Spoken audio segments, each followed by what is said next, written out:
Hello.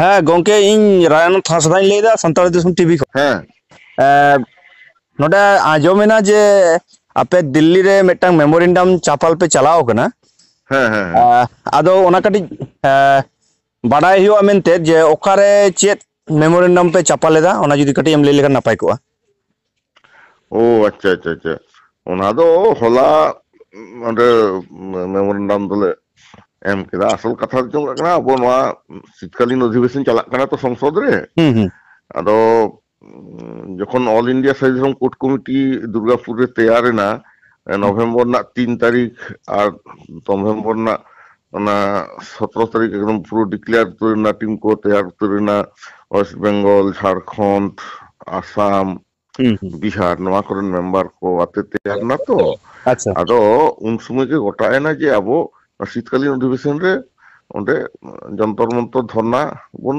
ᱥᱮᱱ ᱞᱮᱱᱠᱷᱟᱱ ᱵᱷᱟᱜᱤᱜᱼᱟ ᱡᱮ ᱱᱤᱭᱟᱹ ᱥᱚᱢᱚᱭ ᱵᱚᱱ ᱫᱟᱵᱤᱭᱟ। ᱟᱫᱚ ᱴᱟইᱢ ᱱᱩᱱᱟᱹᱜ ᱜᱮ ᱥᱚᱨᱴᱟ ᱫᱷᱚᱨᱱᱟ ᱞᱮᱠᱟ ᱫᱚ ᱵᱟᱝᱜᱮ ᱥᱚᱢᱵᱷᱚᱵ ᱞᱮᱱᱟ, ᱢᱮᱱᱠᱷᱟᱱ ᱱᱚᱣᱟ শীতকালীন অধিবেশন ᱵᱷᱤᱛᱨᱤ ᱨᱮᱜᱮ ᱟᱵᱚᱣᱟᱜ ᱢᱮᱢᱳᱨᱮᱱᱰᱟᱢ ᱡᱮ ᱥᱟᱨᱤᱫᱷᱚᱨᱚᱢ কোর্ট কমিটি ᱡᱟᱦᱟᱸ ᱵᱚᱱ ᱛᱮᱭᱟᱨ ᱠᱟᱫᱟ বেঙ্গল ᱨᱮ ᱟᱨ ᱚᱞ ᱤন্ডিয়া ᱥᱟᱨᱤᱫᱷᱚᱨᱚᱢ কোর্ট কমিটি ᱛᱮᱦᱮᱧ ᱡᱟᱦᱟᱸ ᱛᱮᱭᱟᱨᱮᱱᱟ পুরো ভারত জাকাত, তা আবহাওয়া সান্তাড় কোয়াᱜ ডিমান্ড যে সান্তাড় কোয়াᱜ ধর্ম ᱫᱚ ᱥᱟᱹᱨᱤ ᱫᱷᱚᱨᱚᱢ ᱠᱟᱱᱟ, ᱚᱱᱟ ᱞᱟᱹᱜᱤᱫ ᱮᱠᱫᱚᱢ ᱡᱩᱫᱟᱹᱛᱮ ᱠᱳᱰ ᱞᱟᱹᱠᱛᱤ ᱢᱮᱱᱟᱜᱼᱟ।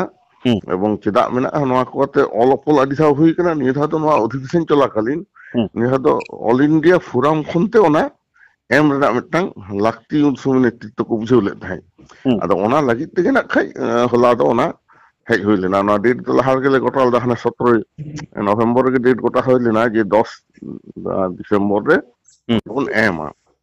ᱟᱫᱚ ᱚᱱᱟ ᱞᱮᱠᱟ ᱛᱮᱜᱮ ᱟᱞᱮ ᱦᱚᱞᱟ ᱱᱟᱜ ᱠᱷᱟᱡ কেন্দ্রীয় স্বরাষ্ট্র মন্ত্রী অমিত শাহ উনিয়াᱜ ডিপার্টমেন্ট রে সেন কাতে সশরীরে নলে এম হটো কাদা। আদᱚ মন্ত্রী সাথে ᱧᱟᱯᱟᱢ ᱨᱮᱱᱟᱜ ইয়ে অ্যাপয়েন্টমেন্ট ᱫᱚ ᱵᱟᱞᱮ ᱧᱟᱢ ᱟᱠᱟᱫᱟ, ᱠᱤᱱᱛᱩ ᱟᱭᱟᱜ ᱫᱚᱯᱛᱚᱨ ᱨᱮ ᱟᱵᱚᱣᱟᱜ ᱚᱱᱟ ᱫᱟᱵᱤ ᱥᱟᱠᱟᱢ ᱫᱚ ᱚᱸᱰᱮ ᱪᱟᱞ ᱦᱩᱭᱱᱟ ᱟᱨᱠᱤ। ᱦᱮᱸ, ᱚᱱᱟ ᱢᱤᱫᱴᱟᱝ ᱚᱱᱟ ᱫᱚ ᱱᱚর্থ ব্লক উনিয়াᱜ, আর প্রধানমন্ত্রীয়াᱜ ᱫᱚᱯᱛᱚᱨ ᱨᱮᱦᱚᱸ সাউথ ব্লক ᱚᱸᱰᱮ ᱦᱚᱸ ᱞᱮ ᱮᱢ ᱦᱚᱴᱚ ᱠᱟᱫᱟ ᱱᱚᱣᱟ ᱥᱟᱹᱨᱤ ᱫᱷᱚᱨᱚᱢ ᱟᱛᱮ ᱡᱩᱫᱟᱹᱛᱮ ᱡᱟᱛᱮ ᱱᱚᱣᱟ ᱵᱤᱞ ᱦᱤᱡᱩᱜ ᱢᱟ।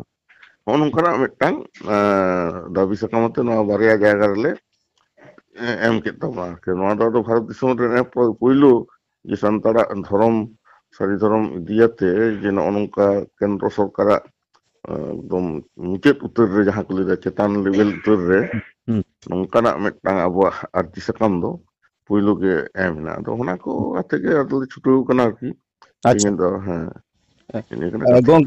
ᱜᱚᱝᱠᱮ ᱟᱨ ᱢᱤᱫᱴᱟᱝ ᱠᱩᱠᱞᱤ, ᱱᱚᱣᱟ ᱢᱮᱢᱳᱨᱮᱱᱰᱟᱢ ᱢᱟ ᱪᱟᱯᱟᱞ ᱞᱮᱱᱟ, ᱱᱚᱣᱟ ᱥᱚᱝᱥᱚᱫ ᱨᱮ ᱨᱟᱠᱟᱵ ᱢᱟ ᱥᱮ ᱱᱚᱣᱟ ᱞᱳᱠᱥᱚᱵᱷᱟ ᱨᱮ ᱨᱟᱠᱟᱵ ᱢᱟ, ᱚᱱᱟ ᱞᱟᱹᱜᱤᱫ ᱛᱮ ᱱᱚᱣᱟ ᱠᱷᱟᱹᱞᱤ ᱢᱮᱢᱳᱨᱮᱱᱰᱟᱢ ᱛᱮᱜᱮ ᱦᱩᱭᱩᱜᱼᱟ ᱥᱮ ᱟᱨᱦᱚᱸ ᱚᱱᱠᱟᱱᱟᱜ ᱡᱟᱦᱟᱱᱟᱜ কোর্ট কমিটি ᱠᱷᱚᱱ ᱠᱟᱹᱢᱤ ᱥᱟᱵᱟᱭ?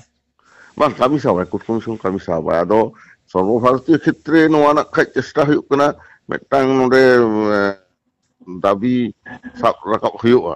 ᱟᱫᱚ ᱱᱤᱛᱚᱜ ᱱᱟᱜ ᱠᱷᱟᱡ ᱡᱮᱦᱮᱛᱩ ᱚᱠᱛᱚ ᱵᱟᱝ ᱛᱟᱦᱮᱸ ᱠᱟᱱᱟ, ᱯᱷᱤᱡᱤᱠᱮᱞᱤ ᱡᱷᱚᱛᱚ ᱦᱚᱲ ᱥᱟᱶ ᱜᱟᱞᱢᱟᱨᱟᱣ ᱠᱟᱛᱮ ᱚᱱᱟ ᱫᱤᱱ ᱠᱷᱚᱱ ᱠᱚ ᱡᱷᱚᱛᱚ ᱜᱚᱴᱟ ᱦᱩᱭᱩᱜᱼᱟ। ᱫᱟᱨᱟᱠᱟᱱ ᱯᱷᱮᱵᱨᱩᱣᱟᱨᱤ ᱢᱚᱫᱽᱫᱷᱮ ᱨᱮ ᱡᱟᱛᱮ ᱢᱤᱫᱴᱟᱝ ᱰᱮᱴ ᱡᱟᱛᱮ ᱧᱟᱢᱚᱜ ᱢᱟ। ᱟᱫᱚ ᱱᱚᱣᱟ ᱪᱮᱥᱴᱟ ᱦᱩᱭᱩᱜ ᱠᱟᱱᱟ ᱡᱮ ᱟᱵᱚ ᱱᱚᱰᱮ ᱯᱷᱤᱡᱤᱠᱮᱞᱤ ᱛᱤᱥ ᱵᱚᱱ ᱧᱟᱯᱟᱢ ᱫᱟᱲᱮᱭᱟᱜ ᱠᱟᱱᱟ, ᱱᱟᱠᱷᱟᱡ ᱨᱩᱣᱟᱹᱲ ᱠᱟᱛᱮ ᱟᱞᱮ ᱥᱟᱨᱤᱫᱷᱚᱨᱚᱢ ᱠᱳর্ট কমিটি ᱨᱮᱱᱟᱜ ওয়েবিনার ᱦᱚᱸ ᱦᱩᱭᱩᱜᱼᱟ, ᱛᱟᱨᱯᱚᱨᱮ ᱜᱮ ᱤᱭᱟᱹ ᱦᱚᱸᱵᱚᱱ ᱠᱚᱨᱟᱣᱟ ᱚᱱᱟ ᱯᱷᱤᱡᱤᱠᱮᱞ ᱢᱤᱴᱤᱝ ᱦᱚᱸ। ᱠᱟᱨᱚᱱ ᱱᱚᱰᱮ ᱢᱤᱫᱴᱟᱝ ᱫᱷᱚᱨᱱᱟ ᱫᱚ ᱠᱚᱨᱟᱣ ᱛᱮᱜᱮ ᱦᱩᱭᱩᱜ ᱛᱟᱵᱚᱱᱟ। ᱟᱪᱪᱷᱟ ᱟᱪᱪᱷᱟ। ᱟᱫᱚ ᱱᱚᱰᱮ ᱟᱵᱚ ᱡᱚᱱᱛᱚᱨ ᱢᱚᱱᱛᱚᱨ ᱥᱮ ᱫᱷᱚᱨᱱᱟ ᱯᱨᱚত্যেক দিন যে 5-6 গᱚᱴᱟᱝ ᱠᱟᱛᱮ ᱫᱷᱚᱨᱱᱟᱭᱟᱠᱚ, ᱡᱮ ᱚᱱᱟ ᱰᱮᱴ ᱛᱤᱥ ᱧᱟᱢᱚᱜ ᱠᱟᱱᱟ ᱚᱱᱟ ᱪᱮᱛᱟᱱ ᱱᱤᱨᱵᱷᱚᱨ ᱫᱟᱭ। ᱟᱨ ᱧᱮᱞ ᱦᱩᱭᱩᱜ ᱠᱟᱱᱟ ᱚᱫᱷᱤᱵᱮᱥᱚᱱ ᱪᱟᱞᱟᱣ ᱚᱠᱛᱚ ᱜᱮ ᱵᱷᱟᱜᱤᱭᱟ ᱫᱷᱚᱨᱱᱟ ᱠᱚᱫᱚ। ᱟᱪᱪᱷᱟ। ᱮᱸᱰᱮᱠᱷᱟᱱ ᱫᱚ ᱪᱮᱫ ᱪᱤᱠᱟᱹᱜᱼᱟ, ᱚᱱᱟ ᱨᱮᱱᱟᱜ ᱛᱟᱨ ᱠᱚ ᱥᱚᱝᱥᱚᱫ ᱵᱷᱤᱛᱨᱤ ᱨᱮᱦᱚᱸ ᱥᱮᱱᱚᱜᱼᱟ।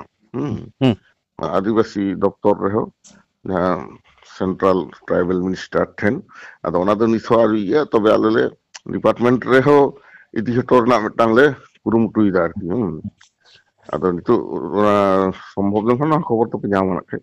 ᱟᱨ ᱢᱤᱫᱴᱟᱝ ᱠᱩᱠᱞᱤ ᱜᱚᱝᱠᱮ, ᱡᱮ ᱱᱤᱛᱚᱜ ᱦᱟᱹᱵᱤᱡ ᱛᱮ ᱮᱢᱯᱤ ᱠᱚ ᱡᱟᱦᱟᱸᱭ ᱯᱟর্লামেন্ট ᱨᱮᱠᱚ ᱫᱩᱲᱩᱵ ᱠᱟᱱ ᱛᱟᱵᱚᱱᱟ, ᱩᱱᱠᱩ ᱱᱚᱣᱟ ᱫᱷᱚᱨᱚᱢ ᱤᱫᱤ ᱠᱟᱛᱮᱫ ᱨᱚᱲ ᱠᱟᱫᱟ ᱠᱚ ᱥᱮ ᱵᱟᱝ?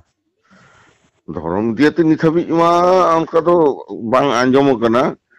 ᱱᱤᱭᱟᱹᱴᱟᱜ ᱱᱟᱣᱟ ᱥᱚᱝᱥᱚᱫ ᱛᱮᱭᱟᱨ ᱯᱚᱨᱮ ᱫᱚ, ᱚᱱᱟ ᱞᱟᱦᱟ ᱢᱟ ᱨᱟᱡᱽᱡᱚ ᱥᱚᱵᱷᱟ ᱨᱮ ᱩᱱᱤ সামিরুল ইসলাম ᱧᱩᱛᱩᱢᱟᱱ তৃণমূল ᱠᱷᱚᱱ ᱡᱟᱦᱟᱸᱭ ᱨᱟᱡᱽᱡᱚ ᱥᱚᱵᱷᱟ ᱥᱚᱫᱚᱥᱥᱚ ᱛᱟᱦᱮᱸ ᱠᱟᱱᱟ, ᱥᱮ ᱮᱠᱷᱚᱱᱳ ᱢᱮᱱᱟᱭ ᱜᱮᱭᱟ, ᱩᱱᱤ ᱜᱮ ᱱᱚᱣᱟ ᱫᱚ ᱞᱟᱹᱭ ᱨᱟᱠᱟᱵ ᱞᱮᱫᱟ ঠিক আবহাওয়া নোয়া মানে মিড সেরমা পুরোনা যখন 17 ফেব্রুয়ারি 2023 তো বিধানসভার বিল পাস আকানা সারি ধরমরা পশ্চিমবঙ্গ বিধানসভা ঠিক নোডে অনকাগে সম্ভবত না দো 24 অনকাগে ফেব্রুয়ারি সে লই কেদা 24 ফেব্রুয়ারি 2024 রে প্রথম না সংসদ রে ওনা লেলদা তারপরে ইনি সামিরুল ইসলামকে 2রা জুলাই 2024 আবার ইনি কথায় লই কেদা যে সারি ধরনের আলাদা কোড দরকার হ্যাঁ আদো হই যে বাধা ওঁডে উনি লই কায় ওনাকে নিতে হবে ওঠে রেকর্ড জামক কানা নোয়া দো ভাইরাল না ইনে বেগর এটা কদো আউরি কো লইয়া অনকা দো আদো আলে তেহিং প্ল্যান দালে ওনাকে নুকু সাহ হকই এমা কো হইয়া ফোন করতে লই বড় হই কেনা আদো নোয়া নাখাই নোরের নাম কপি কো সাবা কো হইও আদো নোয়া খুবই গে তাড়া হুড়ই না তো কারণ ছোট হড় বালে লই দাড়ি কাট কো অল্প গলে হেজ কোটেনতে এম দাগিত গে নোয়া লাগতি রাহে কেনা হিনে কেনা কথা তবে মারাং আন্দোলন দো হইনা উইসের তো মেনা আর কি হইও না তানম দারাম রে মারাং আন্দোলন দো হইও হইও গিয়া ঠিক কথা আচ্ছা ঠিক ঠিক গিয়া আইমা সারা জোহার গে মা আচ্ছা জোহার